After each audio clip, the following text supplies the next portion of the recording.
Hey, what's up everyone? I'm Evan with PodPeak, and in today's video, I'm going to show you how to create your own custom plugin toolbars in Reaper, like this. Let's dive in.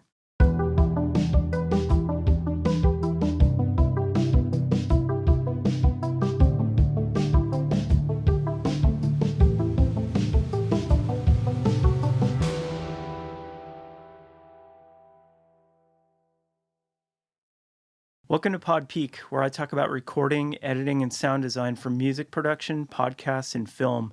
If you're new to the channel, please like this video, subscribe to the channel, and make sure and turn on notifications so you get updates every time I put out a new video.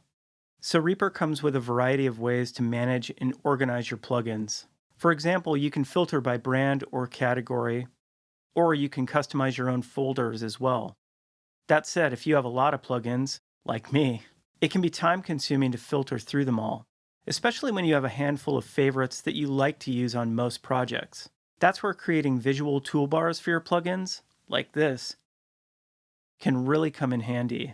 So in this video, I'm going to show you how I created my own visual plugin toolbars, and I'm going to walk you through step-by-step on how to do it. Let's get into it. The first thing I did was to figure out which categories I wanted to create for my plugin toolbars. So far, I've created plugin toolbars for my favorite EQs, compressors, delays and reverbs, and tape saturation plugins. Today, I'd like to create a new toolbar for my mastering plugins, so that's what I'm going to walk you through today. Feel free to take notes and follow along. So the first thing I'll do is choose which mastering plugins I want to use. I'll do this by opening the plugin browser, which can be accessed using the keyboard shortcut Shift-F. Next, I'll locate the plugins I'd like to add to the toolbar. You can locate plugins by using the filter, or if you've already categorized them into a unique folder, you can open that up. But before adding plugins to a toolbar, you need to add them to the actions list. Do this by selecting the plugin you'd like to use. Right-click and choose Create Shortcut. When this dialog box opens, just choose Cancel. Do this for all the plugins you'd like to add to your custom toolbar. Now that I've decided which plugins I'd like to add to my toolbar, and I've added them to the actions list, well, now I need to create screenshots of those. So let me show you how I do that. First, create a track in Reaper. Next, press the Effects button on the Track Control panel, and select the first plugin you'd like to add to your toolbar. Now, take a screenshot of that plugin. I'm using a Mac, so the key command to take a screenshot is Shift-Command-3. It will save it to my desktop. Go through and repeat this process for all the plugins you'd like to add to your toolbar. Now I want to crop all my plugin photos, and I can do this using built-in controls on my Mac. I'll go to my desktop, open up a photo, drag the area that I'd like to crop, and use the shortcut Command K. I'll repeat for all the photos.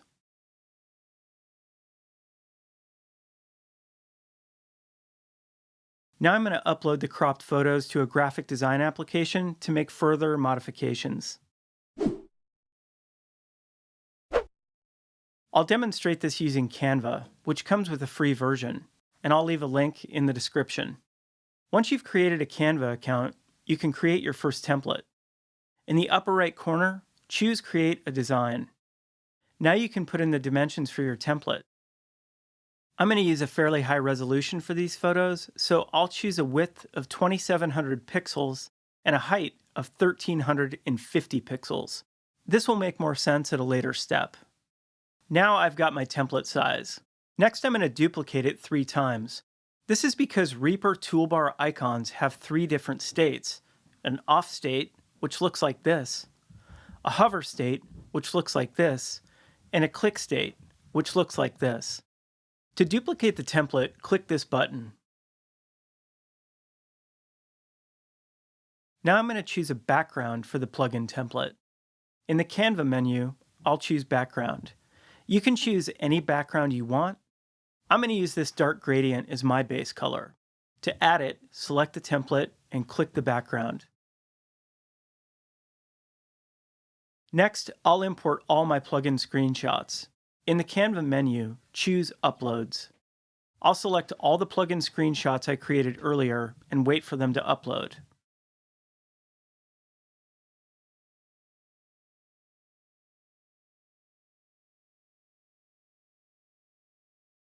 Now I'll select the first plugin that will be on my toolbar. I'll resize it and center it. Once it's good, I'll copy it and paste it to the other tiles. Now I need to create the hover and click states. I'll do this by adding a color element. In the Canva menu, choose Elements. In the filter, type Rectangle.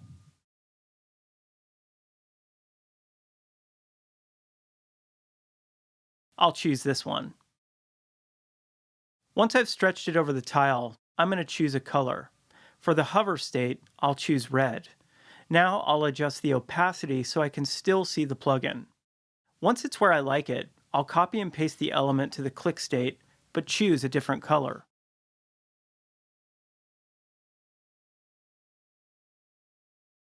I'm going to choose green.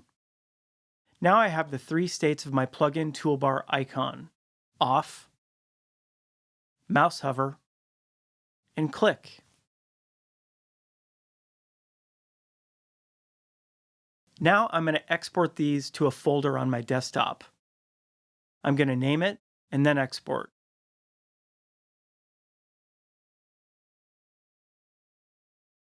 This is going to export as a zip file, so I'm going to unzip it and put the zip file in the trash. Repeat this process for all your plugin screenshots. Now that I've created the images for my plugin icons, we need to create the actual icons, and this is going to require an image editor. I'm using Pixelmator Pro, but you can use whichever image editor you prefer. Preferably, the image editor you're going to use will export files at a resolution of at least 300 dpi, and I'll leave a list of free image editors in the description below. Here I am with a blank Pixelmator Pro session. I'm going to create a template with the width set to 1200 pixels and the height set to 200 pixels, with a resolution set to 300 dpi. The next step is to hide this layer, to make it invisible. Next, I'll set two vertical guides. The first guide should be set to 400 pixels, and the second guide should be set to 800 pixels.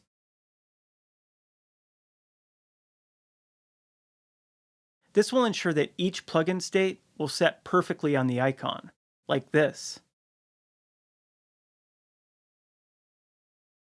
Next, I'll import my plugin templates I created in Canva.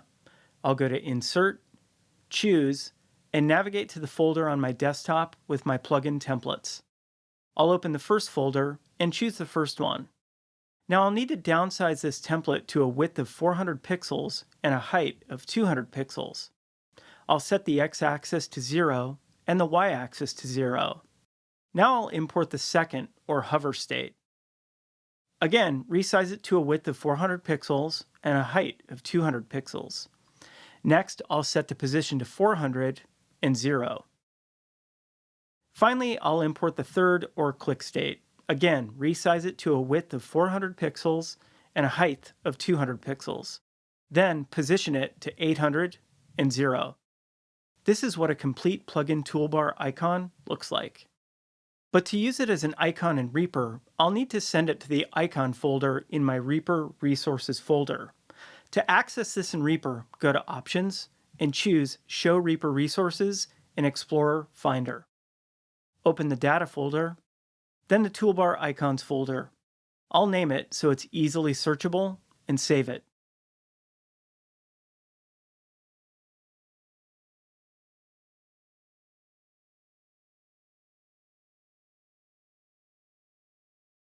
Repeat this process with all the plugins you'd like to add to Toolbars in Reaper. Now that I've completed this step, it's time to create my plugin toolbar in Reaper. So here we are in a blank Reaper session. Now creating plugin icon toolbars is the exact same process for creating any toolbars with buttons or icons in Reaper. I've already created a video that shows you how to create toolbar icons in Reaper, which you can find in the upper right-hand corner right here. But I'm also going to walk you through that process now, so feel free to follow along. Go to a section where there's a toolbar in Reaper and right-click. Choose Open Toolbar.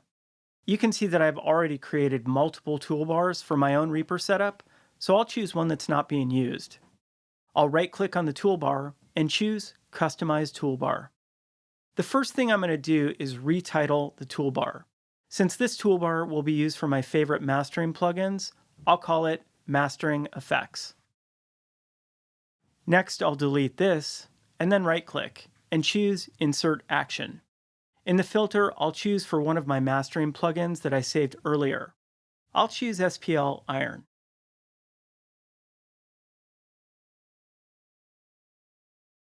Next, I'll right-click it and choose Change Icon. This will bring up all my saved toolbar icons. In the filter, I'll search for Iron and select it.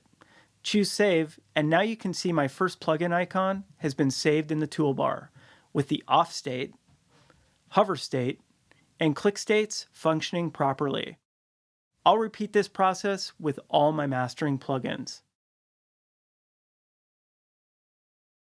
When I'm done, I'll sort them and resize the toolbar to fit my taste. And finally, I'll add a shortcut so I can toggle this toolbar on and off quickly. If you're familiar with Reaper, then you probably already know how to create custom keyboard shortcuts. But if you need a review, you can find a video I made right here in the upper right-hand corner. I'll open the Actions list, search Open Close Toolbar, and select the toolbar I just created. Although I've renamed that toolbar, it was Toolbar 9, so I'll select that one. Choose Add. I'll use the keyboard shortcut Control-Option-Command-9, then choose Close. Now, when I initiate the shortcut, it toggles my plugin toolbar on and off. So that's it for today's video, and I hope you learned something. If you're a Reaper geek like me, you're probably going to have fun making these toolbars and tweaking your Reaper setup to work just the way you want it to work. If you enjoyed this video, please give it a thumbs up, subscribe to the channel, and make sure to turn on bell notifications so you get updates every time I put out a new video. All right, well, that's it for today. Take care of yourselves. Peace out. We'll catch you next time.